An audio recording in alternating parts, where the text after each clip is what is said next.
Avui agafem un quadre del magatzem, un quadre que havia estat amagat durant 3 anys i on vaig plantejar una cosa que en aquell moment per mi era nova i que la veritat és que no he repetit, que és pintar del natural, però la model, en lloc de pintar-la directament, pintar el seu reflexe amb un mirall.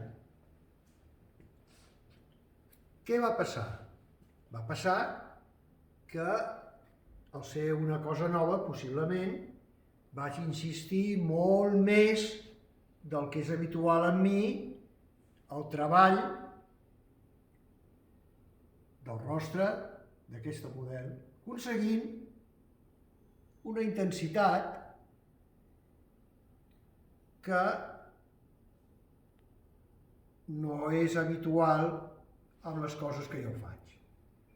Naturalment, el contrapunt seria la pose de la model vista directament, no en el reflexe del mirall. I que naturalment tenia que fer un altre registre, un registre més deixat anar, allò que en diuen més fresc, més fort, més expressionista, que tingués un altre nivell.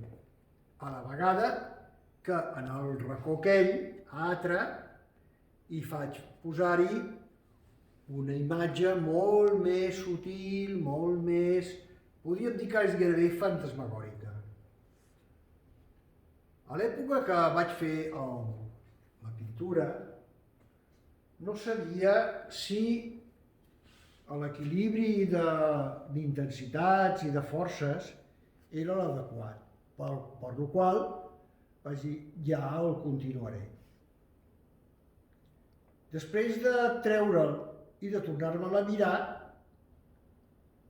a mi ara em satisfà, després de 3 anys, i possiblement ja no el tocaré.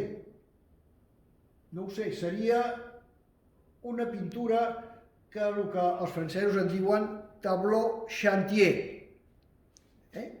o sigui, pintura pedrera o amb obra.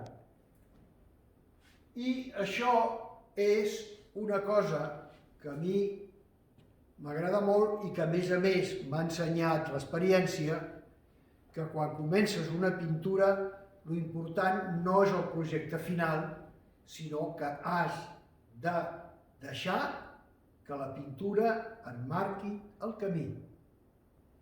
Si us ha agradat, el proper dijous més i continueu amb les vostres subscripcions. Gràcies.